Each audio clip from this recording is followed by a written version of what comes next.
Headphone ব্যবহার করুন আর ভিডিওটি না টেনে শেষ পর্যন্ত শুনুন। পচা, তারপরও তো তোমার জন্য আমি ঠিকমতো ঠোঁটের লিপস্টিক রাখতেই পারি না, একদম সব খেয়ে সাবার করে ফেলো। তোমার লিপস্টিক খেয়ে এখন আমার পেট ব্যথা করছে। আনহা বিছানা থেকে উঠে সোজা নিহানকে জড়িয়ে ধরে, ওর ঠোঁটের সাথে নিজের ঠোঁট মিলিয়ে দিল। নিহান আনহার উষ্ণ ঠোঁটের ছোঁয়া পেয়ে আনহাকে জড়িয়ে নিল নিজের বাহু ডোরে। আনহা যখন নিহানের ঠোঁট ছেড়ে দিল তখনই নিহান আনহাকে কোলে করে নিয়ে বিছানায় শুইয়ে দিয়ে নিহানও আনহার পাশে শুয়ে আনহাকে এক হাত দিয়ে জড়িয়ে ধরে, অন্য হাত দিয়ে আনহার শরীরের বিভিন্ন জায়গায় সুরসুরি দিচ্ছে। অনেক সুন্দর অদ্ভুত এক অনুভূতি হচ্ছে আনহার। আনহা বারবার কেঁপে উঠছে নিহানের এই স্পর্শে। আনহা আরো শক্ত করে জড়িয়ে ধরল নিহানকে। নিহান আনহাকে আরো কাছে টেনে এনে খানিকটা উপরে তুলে আনহার ঠোঁটে আলতো করে একটা কিস দিল। আনহা আবার কেঁপে উঠল নিহানের ঠোঁটের স্পর্শে। জানো তোমার লিপস্টিক পচা। পচা, তারপরও তো তোমার জন্য আমি ঠিকমতো ঠোঁটের লিপস্টিক রাখতেই পারি না, একদম সব খেয়ে সাবার করে ফেলো। তোমার লিপস্টিক খেয়ে এখন আমার পেট ব্যথা করছে। একদম ঠিক হয়েছে। কথাটা বলেই আনহা নিহানকে দেখিয়ে ঠোঁটটা ভেঙচি কাটল। আনহাকে ভেঙচি কাটতে দেখে নিহান আনহাকে বুকে টেনে নিয়ে আবার ওর ঠোঁটে চুমু দিল। আমার লিপস্টিক খেলে কিন্তু আবার তোমার পেটে ব্যথা বেড়ে যেতে পারে। পেট ব্যথা কমানোর জন্য তো তোমার মতো সুন্দর একটা বউ আছেই। অনেক হয়েছে, এখন ছাড়ো আমাকে। কেন? এখনো আমার অনেক কাজ বাকি আছে। আজকে তোমার কোনো কাজ করতে হবে না বলে আনহাকে আরো কাছে টেনে নিয়ে আদর করতে থাকে নিহান। আনহা নিহানের আদর উপভোগ করছে আর বলছে, তাহলে কি খাবে আজকে? রেস্টুরেন্ট থেকে গিয়ে খেয়ে আসবো আজকে। বাসায় বউ থাকতে তুমি রেস্টুরেন্টে যাবা কেন? কারণ তোমাকে আমি ছাড়বো না। কেন ছাড়বা না? এখন আমি তোমার লিপস্টিক খাবো তাই। কথাটা বলেই নিহান আবার আনহার ঠোঁটের সাথে নিজের ঠোঁট মিলিয়ে দিল। আনহাও কম কিসে, আনহাও নিহানের প্রত্যেকটা চুমুর রেসপন্স করছে আর নিহানকে চার হাত পা দিয়ে জড়িয়ে ধরে রাখছে। নিহান আর আনহা বিয়ে করছে 1 মাস হতে চলল। পারিবারিক ভাবেই তাদের বিয়ে দেওয়া হয়। নিহান যখন ছোট তখনই তার মা বাবা তাকে ছেড়ে না ফেরার দেশে চলে গেছে। নিহানের দাদুই নিহানকে ছোট থেকে বড় করেছে। নিহান ইন্টার পরীক্ষা দিয়ে দাদুকে একা রেখে আমেরিকা চলে যায় পড়াশোনা করার জন্য। নিহান পড়াশোনা শেষ করে আবার দেশে ফিরে আসে নিজের দাদুর কাছে। নিহান একদিন সকালবেলা হাঁটতে বের হয় আর তখনই সে আনহাকে প্রথম দেখতে পায়। আনহার হাসি দেখে নিহান আনহার প্রেমে পড়ে যায়। নিহান বাসায় গিয়ে তার দাদুকে আনহার কথা বলল। নিহানের দাদুও নাতিকে আর না করতে পারেনি, তাই সে নিজেই গিয়ে আনহার বাবার সাথে এইসব বিষয়ে কথা বলে। আনহার বাবা এমন সুযোগ্য পাত্র মোটেও হাতছাড়া করতে চায়নি, তাই তখনই তাদের পারিবারিকভাবে বিয়ে দেওয়া হয়। এই কয়দিনের মধ্যে নিহান আর আনহা একজন আরেকজনের অনেক আপন হয়ে গেছে। সারাক্ষণ দুজন দুজনের সাথে খুনসুটি নিয়ে মেতেই থাকে। নিহানের দাদুও নিহানকে এত খুশি দেখে তিনিও অনেক খুশি। রাতে নিহানের দাদু নিহান আর আনহা একসাথে ডিনার করতে বসলো। নিহান আর আনহা টেবিলের এক পাশে বসে আর দাদু টেবিলের অন্য পাশে বসেছে। দাদু, এই কয়দিন তো বিয়ের জন্য ঠিক মতো অফিসে করা হয়নি, ভাবছি কালকে থেকে আবার অফিসে যাব। দাদু ভাই, তুই আরো কয়েকদিন বাসায় থেকে আনহার সাথে সময় কাটা, অফিসের দিকটা না হয় এখন আমিই দেখি। আচ্ছা, আমেরিকার প্রজেক্টের কাজ কিন্তু আমিই করব, আর কয়েকদিন পর থেকে আমি অফিসে গেলে তুমি কিন্তু আমাকে এই প্রজেক্টের বিষয়ে সবকিছু বুঝিয়ে দিবে। ঠিক আছে দাদু ভাই, এই নিয়ে তুই আর কোনো টেনশন করিস না। হয়েছে, তোমরা এত কথা না বলে এখন তাড়াতাড়ি ডিনার শেষ করো তো। নাত বউ, তোর কি বেশি ঘুমে ধরে গেছে নাকি? না দাদু ভাই, কিন্তু খাওয়ার সময় এত কথা বলা ঠিক না।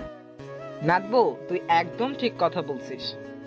দাদু, এখন কথা না, ভালো ছেলের মতো চুপটি করে তাড়াতাড়ি খাও তো। আচ্ছা। ডিনার শেষ করে নিহান যখন ঘুমাতে যাবে তখন আনহা নিহানকে জড়িয়ে ধরে বলল, ওই বাবু, আজকে না অনেক সুন্দর চাঁদ উঠছে, আজকে দুজন মিলে ছাদে বসে চাঁদের জ্যোৎস্না দেখবো, চলো। আচ্ছা চলো। আচ্ছা চলো মানে? তুমি না মাত্র বললা এখন ছাদে গিয়ে চাঁদের জ্যোৎস্না দেখবা।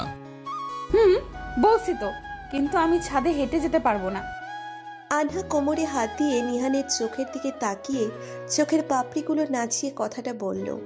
নিহান আনহার কথার জবাব দিল। এত ভাব ধরতে হবে না, নিয়ে যাচ্ছি আমি। কথাটা বলেই নিহান আনহাকে কোলে তুলে নিল। তারপরে আনহাকে কোলে করে নিয়ে সিঁড়ি বেয়ে ছাদে উঠল। নিহান ছাদে গিয়ে আনহাকে দোলনাতে বসিয়ে দিয়ে নিজেও দোলনাতে বসল। আনহা এক নজরে আকাশের দিকে তাকিয়ে চাঁদ দেখছে। আজকের চাঁদটা সত্যিই অনেক সুন্দর। চাঁদের আলোয় চারিদিক একেবারে মুখরিত হয়ে গেছে। আনহা এর আগেও অনেকবার এইরকম ছাদে বসে জ্যোৎস্না দেখেছে, কিন্তু আজকে এক অন্যরকম অনুভূতি হচ্ছে। আনহা নিহানের দিকে তাকিয়ে দেখে নিহান অপলকভাবে ওর দিকেই তাকিয়ে আছে। নিহানকে এইভাবে তাকিয়ে থাকতে দেখে আনহা বলল, আজকে সত্যি চাঁদটা অনেক সুন্দর। আচ্ছা, তুমি চাঁদ দেখছো না কেন? কে বললো আমি চাঁদ দেখছি না? আমি বলছি, আমি তো লক্ষ্য করেছি তুমি চাঁদের দিকে না তাকিয়ে আমার দিকে তাকিয়ে আছো। তুমি তো আমার কাছ থেকে সবচেয়ে সুন্দর আর আলোকিত চাঁদ, তাই তো তোমার দিকে তাকিয়ে আছে। বলেই নিহান আনহাকে নিচের কাছে টেনে একটা চুমু দিল। আনহাও দুহাত দিয়ে নিহানকে জড়িয়ে ধরে। নিহানের চুমুর রেসপন্স করছে। বাবু আসো, আমরা রুমে চলে যাই। এইখানে তো অনেক ভালো লাগছে, তাহলে রুমে যাবো কেন? ওই কুত্তা, বুঝোস না এখানে আমার লজ্জা লাগছে? এইখানে তো আমি আর তুমি ছাড়া কেউ নাই, তাহলে তুমি কাকে দেখে লজ্জা পাচ্ছ? চাঁদ দেখে লজ্জা পাচ্ছি। কথাটা বলেই আনহা নিহানের বুকে মুখ লুকিয়ে ফেলল। নিহানও আর আনহাকে মাথা তুলতেই না দিয়েই আনহাকে পাঁচকোলা করে রুমে নিয়ে গেল। ছাদে কত ভালো লাগছিল, আর তোমাকে আদর করতে মজা লাগছিল। আমার কাছে একটুও ভালো লাগছিল না। কেন? তুমি তো বললে ছাদে যাওয়ার কথা। আমি ছাদে যেতে বলছি, তাই বলি কি যাদের সামনেই আমাকে এইভাবে আদর করবা? আমার বুঝি লজ্জা লাগে না? চাঁদ কি কোনো মানুষ নাকি যে লজ্জা পাবা? যাই হোক। আচ্ছা, এসব কথা এখন বাদ দাও, তোমাকে এখন আদর করতে দাও। আমি কি তোমাকে আদর করতে মানা করছি নাকি? নিহান আর কোনো কথা না বলে আনহার কোমরে হাত দিয়ে আনহাকে নিচের আর একটু কাছে টেনে আনলো। আনহার বুকটা গিয়ে নিহানের বুকের সাথে মিশে নিহানের নিঃশ্বাসের সাথে তাল মিলিয়ে ওঠানামা করছে। নিহান বুঝতে পারছে আনহার নিঃশ্বাস প্রচন্ড ভারী হয়ে যাচ্ছে। নিহান আনহার ঠোঁটের সাথে নিজের ঠোঁট মিলিয়ে দিল। আনহাও নিহানের ভালোবাসার মাঝে হারিয়ে যাচ্ছে। নিহান আর আনহা তাদের কাজ সম্পন্ন করে নিহান আনহাকে নিজের বুকের সাথে জড়িয়ে নিয়ে ঘুমের দেশে হারিয়ে গেল। আনহার আর নিহানের দাম্পত্য জীবন অনেক ভালোই যাচ্ছে। একজন আরেকজনকে পেয়ে অনেক খুশি। নিহান আর আনহা একে অপরকে বড্ড বেশি ভালোবাসে। তানহা, বলো। অফিসের কাছে আমাকে আমেরিকা যেতে হবে। নিহানের কথা শুনে আনহার মন খারাপ হয়ে গেল। আনহা মন খারাপ করে নিহানকে বলল, এখন না গিয়ে কিছুদিন পরে গেলে হয় না? এই প্রজেক্ট আমার ড্রিম প্রজেক্ট, আর আমি অনেকদিন ধরেই এই প্রজেক্টের অপেক্ষা ছিলাম। ও, তো কয়দিনের জন্য যাবা? 1.5-2 মাসের জন্য। এতদিনের জন্য? বাবু, প্লিজ বাবু, তুমি এইভাবে মন খারাপ করো না। 2 মাসের ভিতর আমি প্রজেক্টের কাজ শেষ করে চলে আসবো। সত্যি তো? 3 সত্যি। পরের দিন নিহান আমেরিকায় চলে যাবে, তাই আনহা নিহানের সব কাপড় চোপড় প্যাক করে দিল।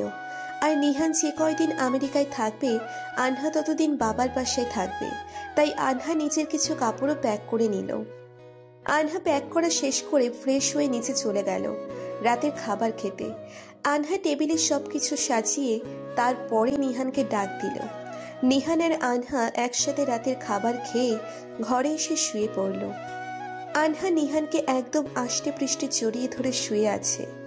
এমনভাবে জড়িয়ে ধরে শুয়ে আছে যে নিহানকে ছেড়ে দিলেই দূরে কোথাও হারিয়ে যাবে। আনহা নিহানের বুক থেকে মাথাটা বের করে অনেকটা করুণ সুরে নিহানকে বলল, নিহান, তোমাকে আমার সবটা দিয়ে ভালোবাসবো। নিজে কষ্টে থাকবো, তারপরও তোমাকে কষ্ট দিব না। প্লিজ আমাকে একা রেখে এত দূরে চলে যেও না। বিশ্বাস করো, আমি তোমাকে ছাড়া বেঁচে থাকতে পারবো না। আর তোমাকে ছাড়া প্রত্যেকটা দিনই আমার অনেক কষ্টময় যাবে। নিহান, তোমাকে যে আমি অনেক ভালোবেসে ফেলেছি। আনহা কান্না করতে করতে কথাগুলি নিহানকে বলল। নিহান আনহার কথা শুনে আনহাকে আরেকটু শক্ত করে বাহুতে চেপে ধরে বলল, তানহা, তুমি তো জানো আমি তোমাকে কতটা ভালোবাসি। আমি এই প্রজেক্টের পিছনে অনেক সময় নষ্ট করেছি, আর আমার লাইফের ড্রিম প্রজেক্ট এটা। প্লিজ তুমি আমাকে এইভাবে বললে আমি আর আমেরিকা যেতে পারবো না। আমি প্রজেক্টের কাজ যত তাড়াতাড়ি সম্ভব শেষ করে আবার তোমার কাছে চলে আসবো। আরেকটা কথা, আমি তোমাকে বড্ড ভালোবাসি, আর আমি তোমার থেকে 1000 মাইল দূরে গেলেও তোমাকে ঠিক এতটাই ভালোবাসবো, মনে রেখো। তোমাকে একটা কথা বলি। একটা কেন, তোমার যত কিছু কথা বলো, আজকে আমি তোমার সব কথা শুনবো। সব শুনতে হবে না, আপাতত একটা কথা শুনলেই হবে। বলো, কি কথা? তুমি যতদিন আমেরিকায় থাকবে আমি ততদিন বাবার বাসায় থাকতে চাই। আচ্ছা বাবু, এখন ঘুমাও, কালকে আবার সকাল সকাল উঠতে হবে। আচ্ছা। বলেই আনহা নিহানের বুকে মাথা রেখে শুয়ে রইল, আর নিহানও পরম যত্নে বুকের সাথে তার ভালোবাসার মানুষকে জড়িয়ে ধরে ঘুমিয়ে পড়ল। পরের দিন সকালবেলা কারো ঠোঁটের স্পর্শ পেয়ে আনহার ঘুমটা ভেঙে গেল। আনহা চোখ দুটো খুলে দেখে নিহান একদম ওর মুখের সামনে মুখ এনে ওর দিকে এক দৃষ্টিতে তাকিয়ে আছে। নিহানের গরম নিঃশ্বাস আনহার মুখের উপরে পড়ছে। নিহানকে এইভাবে তাকিয়ে থাকতে দেখে আনহা লজ্জা পেয়ে নিহানের গলা জড়িয়ে ধরল। কয়টা বাজে জানো? আমি তো মাত্রই ঘুম থেকে উঠলাম, তাহলে আমি জানবো কি করে? আমাকে সকাল 8টার দিকে বাসা থেকে বের হতে হবে, কারণ আমার ফ্লাইট 10টায়, আর এখন 7টা বাজে। আবার তোমাকে ওই পাশে নামিয়ে দিয়ে তারপর আমাকে এয়ারপোর্টে যেতে হবে। তোমার তো আবার শাস্তি লাগবে 1 ঘন্টা। আমি সেই কোন সকালে ঘুম থেকে উঠে ফ্রেশ হয়ে দেখো রেডি হয়ে গেছে। আমি তো তাড়াতাড়ি ঘুমাতে চেয়েছিলাম, কিন্তু তুমি তো রাতে কত গল্প করলা। নিহান আনহার কথা শুনে আনহাকে নিজের আর একটু কাছে টেনে আনহার কানের কাছে মুখ নিয়ে ফিসফিস করে বলল, মিথ্যাবাদী, কালকে তো আমি তোমাকে কিছু করি নাই, আর কই বেশি রাত পর্যন্ত গল্প করছে। তুমি যে একটা অলস এই কথা বলো, শুধু শুধু আমাকে দোষ না দিয়ে। বাবু, আমি আর একটু ঘুমাই, আজকে না আমার অনেক ঘুম পাচ্ছে। আর একটু লেট করে গেলে কি হবে? তোমার ফ্লাইট 10টায়, এখনো অনেক দেরি। এয়ারপোর্টে 9টার ভিতরে থাকতে হবে, আর তুমি এখন তাড়াতাড়ি উঠবা নাকি বলো? না, আমি উঠবো না। নিহান আর কিছু না বলে উঠে বসে আনহাকে টেনে ওঠানোর চেষ্টা করলো, কিন্তু আনহা না ওঠে। নিহানের হাত টান মেরে আবার নিহানকে শুইয়ে দিল। নিহান শুয়ে পড়ার সাথে সাথে আনহা নিহানের উপরে ওঠে নিহানের গলা চেপে ধরে বলল, এই কুত্তা, তুই আমাকে সকাল সকাল এভাবে জ্বালাচ্ছিস কেন? আজকেই তো আমাকে ছেড়ে চলে যাবি, তখন তোর এসব কথা মনে পড়ে বড্ড কষ্ট হবে রে। তোর এসব অত্যাচার আর জ্বালানিগুলো বড্ড মিস করবো রে। আমার গলা ছাড়ো। ছাড়বো না, আজকে তোকে মেরেই ফেলবো। না না, তুই মরলে আমিও তো মরে যাব, কারণ তোরে অনেক ভালোবাসি রে পাগল। আনহা কথাটা বলে নিহানের গলাটা ছেড়ে দিয়ে অনেক শক্ত করে নিহানকে জড়িয়ে ধরল। নিহানকে ছেড়ে দিয়ে যখন আনহা একটু মাথাটা তুলে নিহানের দিকে তাকালো, তখন নিহানের চোখ আটকে গেল আনহার কাঁপা কাঁপা ঠোঁট দুটোর উপরে। আনহার ঠোঁট অতিরিক্ত লাল হওয়ায় এমনই ওর ঠোঁট দুটোর প্রতি দুর্বল নিহান আনহার ঠোঁট দেখে নিজের কন্ট্রোল হারিয়ে ফেলল। নিহানের নিজের অজান্তে হাত দুটো আনহার চুলের পেছনে চলে গেল। তারপরে আনহার মাথাটা ধরে ওর ঠোঁটের সাথে নিজের ঠোঁট মিলিয়ে দিল। নিহান আনহাকে কিস করছে, এমন সময় কে যেন দরজায় ধাক্কা দিল। নিহান আনহাকে ছেড়ে দিয়ে, কে? ছোট সাহেব, আমি শফিক। কর্তা খাবার টেবিলে বসে আছে, আপনাদের তাড়াতাড়ি রেডি হইয়া নিচে আইতে কইছে। তুমি যাও, আমরা আসছি। তানহা, এখন তাড়াতাড়ি ফ্রেশ হও। দেখছো, দাদু শফিক ভাইকে পাঠিয়েছে আমাদের ডাকতে। কিন্তু তোমার আমাকে কোলে করে নিয়ে ওয়াশরুমে দিয়ে আসতে হবে, না হলে আমি বিছানা থেকে উঠবো না। নিহান চুপচাপ 1 মিনিট ভেবে বলল, ঠিক আছে, এইদিকে আসো। আনহা নিহানের পাশে আসতেই নিহান আনহাকে কোলে তুলে নিল, আর আনহা অনেক রোমান্টিক ভাবে নিহানের গলা জড়িয়ে ধরে আছে। নিহান আনহাকে ওয়াশরুমে নামিয়ে দিয়ে নিচে খাবারের টেবিলে চলে আসলো। একটু পরে আনহাও রেডি হয়ে খাবারের টেবিলে চলে আসলো। তারপরে সবাই একসাথে বসে ব্রেকফাস্ট করলো। ব্রেকফাস্ট শেষ করে দাদুর কাছ থেকে বিদায় নিয়ে নিহান আর আনহা দুজনেই বাসা থেকে বেরিয়ে পড়ল। এয়ারপোর্টে আসার পথে আনহাকে ওর বাবার বাসায় নামিয়ে দিয়ে গেল। আনহা গাড়িতে থেকে নামার আগে নিহানকে জড়িয়ে ধরে ওর বুকে কান্না করে দিল। এই পাগলে, তুমি কান্না করছো কেন? তোমাকে ছাড়া আমার এই 2 মাস থাকতে খুব কষ্ট হবে। জানি তো, কিন্তু এটা তো আমাদের ভালোর জন্য করতে যাচ্ছে। কথাটা বলেই নিহান আনহাকে কাছে টেনে নিয়ে ওর ঠোঁটে ভালোবাসার পরশ এঁকে দিল। আর সব কাজ কিন্তু সাবধানে করবা। আচ্ছা, আর তুমি সাবধানে থেকো, আমার দেরি হয়ে যাচ্ছে। যাও। কথাটা বলেই নিহানকে বিদায় জানিয়েই আনহা গাড়ি থেকে বের হয়ে গেল আর নিহানও সোজা চলে গেল। 2 মাস পর। এই 2 মাসে আনহার সাথে অনেক ঘটনা ঘটে গেছে, কিন্তু সে নিহানকে এইসব কিছুই বলেনি, কারণ সে নিহানকে কখনোই এইসব বলতে পারবে না।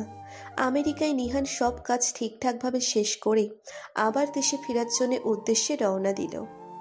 এতদিন পর আনহাকে আবার নিজের কাছে পাবে, এই কথা ভেবে নিহানের অনেক ভালো লাগছে। পরের দিন নিহান বাংলাদেশে এসে পৌঁছয়। নিহানের দাদু নিহানকে এয়ারপোর্টে রিসিভ করতে আসলে নিহান থেকে বাসায় চলে যেতে বলে। তারপর নিহান গাড়ি নিয়ে সোজা শ্বশুরবাড়ির উদ্দেশ্যে চলে যায়। আনহাদের বাসায় পৌঁছে দরজায় নক করার পরেই আনহা এসে দরজা খোলে। নিহান আনহাকে দেখতে পেয়েই জড়িয়ে ধরল। আশেপাশে যে আরো লোকজন আছে সেই দিকে নিহানের খেয়ালই ছিল না। নিহানের আশেপাশের কথা মনে পড়তেই আনহাকে ছেড়ে দিল।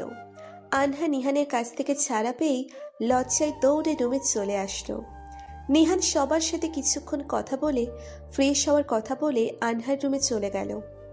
নিহান আনহার রুমে গিয়ে দেখে আনহা খাটের এক কোণায় চুপ করে বসে আছে। নিহান আনহার কাছে গিয়ে আনহাকে জড়িয়ে ধরে, একবার নিজের কাছে টেনে এনে একের পর এক চুমু দিতে থাকে। নিহান আনহাকে আদর করছে। এমন সময় হঠাৎ আনহার হাতের দিকে চোখ যেতেই নিহান থমকে গেল। নিহান দেখতে পেল আনহার ডান হাতে ব্লেড দিয়ে কাটা কয়েকটি দাগ। নিহান আনহার হাত থেকে মনের ভেতরে কেমন জানি খচখচানি শুরু হয়ে গেল। নিহান এক দৃষ্টিতে আনহার হাতের দিকে তাকিয়ে আছে। আচমকা আনহা নিহানের দিকে তাকিয়েই সাথে সাথে আড়াল করে নিল নিচের হাত। এবার নিহান চোখ তুলে আনহার মুখের দিকে তাকালো।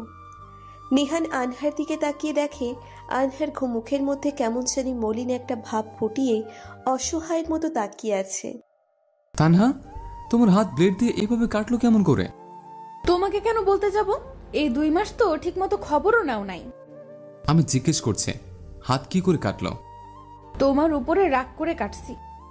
আমার উপরে রাগ করে? আমার উপরে এত রাগ হওয়ার কারণ কি শুনি? তুমি প্রথম কয়েকদিনের কাজের জন্য আমার ঠিকমতো খবরই নাও নাই, আর তখন আমার অনেক রাগ হয়েছিল। এই জন্য এইভাবে হাত কাটবা? বাদ দাও না এই কথা। ওকে, বাদ দিলাম। নিহান আনহার মুখের দিকে তাকিয়েই বুঝতে পারছে আনহা যে মিথ্যে কথা বলছে। নিহান মনে মনে ভাবছে, তানহা আমার উপর রাগ করে এইভাবে হাত কাটলো? কই, আমি তো সবসময় তানহার খোঁজ খবর নিতাম। না, আমার মনে হচ্ছে এখানে অন্য কোনো রহস্য আছে। যেভাবেই হোক তানহার মুখ থেকে আমাকে রহস্য বের করতে হবে। তারপরে নিহান এই বিষয়টা মনে মনে রেখে আনহাকে আদর করতে থাকে। পরের দিন আনহাকে সাথে নিয়ে নিহান বাসায় এসে পড়ে। বাসায় আসার পর থেকেই আনহা কেমন জানি পাল্টে গেছে, আর আগের মতো নিহানের সাথে দুষ্টুমি করে না, একদম মনমরা হয়েই থাকে সব সময়। একদিন আনহা রান্নাঘরে রান্না করছিল। এমন সময় নিহান এসে আনহাকে পেছন থেকে জড়িয়ে ধরে কানে হালকা করে কামড় দেয়। এসব কি করছো? দেখছো না আমার বউকে আদর করছে? কথাটা বলেই নিহান আনহাকে আরো শক্ত করে জড়িয়ে ধরে, ওর গলায় চুমু দিতে থাকে। উফ, এখন আমি রান্না করছি তো। রান্না পরে করা যাবে। পরে করব কেন? এখন তোমাকে আদর করব তাই। আমার হাতে এটা কি দেখছো? হ্যাঁ, দেখছি তো। এটা দিয়ে কি করে? কোনো কিছু রান্না করলে এইটা দিয়ে নাড়াচাড়া করে। এইটা যদি এখন গরম করে তোমার শরীরে লাগিয়ে দেই তাহলে কেমন হবে? টাকাতে নি। এখন লক্ষ্মী ছেলের মতো রুমে গিয়ে শুয়ে থাকো, আর আমি রান্না করে আসছি, পরে তোমাকে ইচ্ছা মতো আদর করব। কথাটা বলে আনহা পেছন থেকে ঘুরে নিহানের ঠোঁটে একটা চুমু দিল। বাবু, তুমি রান্না করো, আর আমি পেছন থেকে তোমাকে জড়িয়ে ধরে রাখে। আমাকে জড়িয়ে ধরে রাখতে হবে কেন? আমি কি বাচ্চা? তুমি বাচ্চা। আচ্ছা, ধরে রাখো, কিন্তু কোনো দুষ্টুমি করবে না, বলে দিলাম। আচ্ছা। আনহার রান্না প্রায় শেষের দিকে তখন আনহা নিহানকে বলল, বাবু যাও, তুমি গোসল করে আসো, আমি রান্না শেষ করে তারপর গোসল করব। আমি আর তুমি একসাথে গোসল করবো আজকে। না, আমার ভালো লাগছে না। বাবু, তুমি এমন চেঞ্জ হয়েছো কেন? আগে তো তুমি এমন ছিল না। আর তুমি তো আমাকে একসাথে গোসল করার অভ্যাস করেছ। বাবু, আজকে আমার ভালো লাগছে না। কালকে দুজন একসাথে গোসল করব, ওকে? নিহান আনহার কথা শুনে কিছু না বলে মন খারাপ করে ওয়াশরুমের দিকে চলে যায়। নিহান গোসল করছে আর ভাবছে, 2 মাস আগে তো তানহা এমন ছিল না। হঠাৎ কি এমন হলো যে তানহা এমন চেঞ্জ হয়ে গেল? আর তানহা নিজের হাতে পা কেন কাটলো? আর আগে যখন তানহা রান্না করতে যেত, তখন যদি আমি ওর সাথে না যেতাম, তাহলে তো তানহা রান্না ঘরেই যেত না। আর এখন সে তানহাই আমার কাছে আসে না। যেভাবেই হোক, তানহার কি হচ্ছে আমাকে জানতে হবে। নিহান গোসল শেষ করে বের হচ্ছে। এমন সময় আনহা ওয়াশরুমের দিকে যাচ্ছে। আনহা নিহানকে দেখে জড়িয়ে ধরে নিহানের ঠোঁটে চুমু দিল। বাবু চলো, কোথায়? আমরা একসাথে গোসল করব। আমি তো গোসল করে এসে পড়েছে। তো কি হয়েছে, আমার সাথে আবার গোসল করবা? কিন্তু করতে হবে না আমার সাথে গোসল। কথাটা বলেই আনহা ওয়াশরুমের দিকে চলে যাচ্ছিল। তখনই নিহান পেছন থেকে হাত টান মেরে আনহাকে একদম নিচের কাছে আনে। কোথায় যাচ্ছ? তুমি কি অন্ধ নাকি? দেখতে পাচ্ছ না কোথায় যাচ্ছি? হেঁটে যেতে হবে না তোমার। তাহলে কি উড়ে উড়ে যাব? না, আমি তোমাকে কোলে করে নিয়ে যাব। বলেই নিহান আনহাকে কোলে উঠিয়ে নিল। আনহাও নিহানকে জড়িয়ে ধরে, হাত দিয়ে মাথাটা নিচে নামিয়ে নিহানের মুখে চুমু দিতে থাকে। আনহার একই রকম স্পর্শে নিহান তো প্রায় দিশেহারা হয়ে যাচ্ছে। নিহান আনহাকে ওয়াশরুমে নামিয়ে দিয়ে জড়িয়ে ধরে আদর করতে থাকে। আনহাও নিহানের আদরের সাথে তাল মিলিয়ে আদর করে যাচ্ছে। এভাবে তারা গোসল শেষ করে টাওয়েল ছড়িয়ে বের হয়। আনহা আয়নার সামনে বসে সাজছে আর গুনগুন করে গান গাইছে। নিহান হঠাৎ কোথা থেকে জানি এসে আনহাকে পেছন থেকে জড়িয়ে ধরে কানের কোড়ায় হালকা করে কামড় দিল। এই ছাড়ো, সব সময় কিন্তু এসব ভালো লাগে না। আমি কি সবসময় এসব করি? তুমি সারাক্ষণই তো এসব করো, তারপরেও তো তোমার শখ মিটে না। তুমি আমার লাইফে এমন একজন যাকে আমি সারা দিন আদর করলেও আমার শখ মিটবে না। সাহেব, হয়েছে তো, এত রোমান্টিক হলে তো সমস্যা। কি সমস্যা? এখন না, রাতে বলবো। কথাটা বলেই আনহা মুচকি হাসি দিয়ে উঠে চলে যাচ্ছিল। তখন নিহান আবার পেছন থেকে বলল, কোথায় যাচ্ছ? বাবু, অনেক ক্ষুধা লাগছে, তাই খাবার রেডি করতে যাচ্ছি। তুমিও তাড়াতাড়ি চলে আসো। তুমি যাও, আমি আসছি। আনহা খাবার টেবিলে গিয়ে খাবার সাজালো। এর মধ্যেই নিহান চলে আসে। নিহান বসার সাথে সাথেই আনহা একটা প্লেটে খাবার নিয়ে মেখে নিহানের দিকে হাত বাড়িয়ে দেয়। নিহানও আনন্দে খেয়ে নিচ্ছে। দুপুরে খাওয়া দাওয়া শেষ করে দুজনে রুমে এসে শুয়ে গল্প করতে থাকে। গল্প করার মাঝে নিহান আনহাকে জড়িয়ে ধরে কাছে টেনে ঠোঁটে হালকা করে স্পর্শ করে। আনহাও নিহানকে কাছে টেনে নেয় আর দুজন পাড়ি দেয় ভালোবাসার সাগরে। আনহা নিহানকে আদর করতে করতে ঘুম পাড়িয়ে দেয়। নিহানও তার ভালোবাসার মানুষকে জড়িয়ে ধরে ঘুমিয়ে পড়ে। এইদিকে আনহা নিজের ভুলের জন্য তিলে তিলে শেষ হয়ে যাচ্ছে। আনহা মনে মনে ভাবতে থাকে, নিহান, তুমি আমাকে যখন বাবার বাসায় রেখে আমেরিকায় চলে যাও, এরপর থেকে আমার সাথে অনেক খারাপ কিছু হয়ে গেছে যে আমি তোমাকে বলতেও পারছি না। আমি এভাবে থাকতে পারছি না। যাকে নিজের থেকেও বেশি ভালোবাসি, আজ তাকেই আমি ঠকাচ্ছি। এইসব কথা ভেবে আনহা অস্ফুট শব্দ করে কান্না করে দেয়। আনহার কান্নার শব্দ পেয়ে নিহান চোখ মেলে তাকিয়ে দেখে আনহার চোখে পানি। নিহান আনহার চোখে পানি দেখে তাড়াতাড়ি উঠে বসে। তানহা, এই বাবু, কি হয়েছে তোমার? তুমি কান্না করছো কেন? নিহানের কথা শুনে আনহা দ্রুত চোখ মুছে। আরে তেমন কিছু না, চোখে কি জানি গেছে, আর এজন্যই চোখ দিয়ে পানি বের হচ্ছে। আমি স্পষ্ট তোমার কান্না শুনছি। বাবু, আমাকে বলো না, কি হয়েছে তোমার? আরে বললাম তো কিছু হয় নাই। আমি কয়েকদিন যাবত তোমার ব্যবহারে অনেক চেঞ্জ দেখতে পাচ্ছি। কয়েকদিন ধরে না, আমি আমেরিকা থেকে আসার পরে দেখছি তুমি কেমন মনমরা হয়ে থাকো। আমার সাথে আর আগের মতো মিশো না। এক কথায় তুমি আর আগের মতো নাই। তানহা, আমি আমেরিকা যাওয়ার পর কি হয়েছে যার জন্য তুমি এত চেঞ্জ হয়েছ? নিহান, এসব কি বলছো তুমি? আমার এখন ভালো লাগছে না। কথাটা বলেই আনহা কম্বল টেনে নাকে মুখে দিয়ে শুয়ে পড়ল। নিহান আর কিছু না বলে আনহাকে পেছন থেকে জড়িয়ে ধরে শুয়ে পড়ল। নিহান শুয়ে শুয়ে ভাবছে, তানহা তানহা কেন এসব করছে? 2 মাস আগে তো আমার তানহা এমন ছিল না, তাহলে এমন কি হলো যার কারণে তানহা এমন হয়ে গেছে? 2 মাসের মধ্যে কি মানুষ এতটা নীরব হয়ে যেতে পারে? তানহা তো আগে অনেক চঞ্চল ছিল, সব সময় আমার সাথে খুনসুটিতে মেতে থাকতো।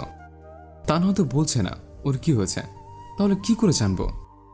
দুপুরবেলা আনহা আনমনা হয়ে রান্নাঘরে রান্না করছে আর ভাবছে, না, নিহানকে আর ঠকানো যাবে না। একদিন না একদিন তো নিহান সব কিছুই জানবে, তখন তো আমাকে আরো নিহান ঘৃণা করবে। না না, নিহান আমাকে ঘৃণা করবে এটা আমি কিছুতেই মেনে নিতে পারবো না।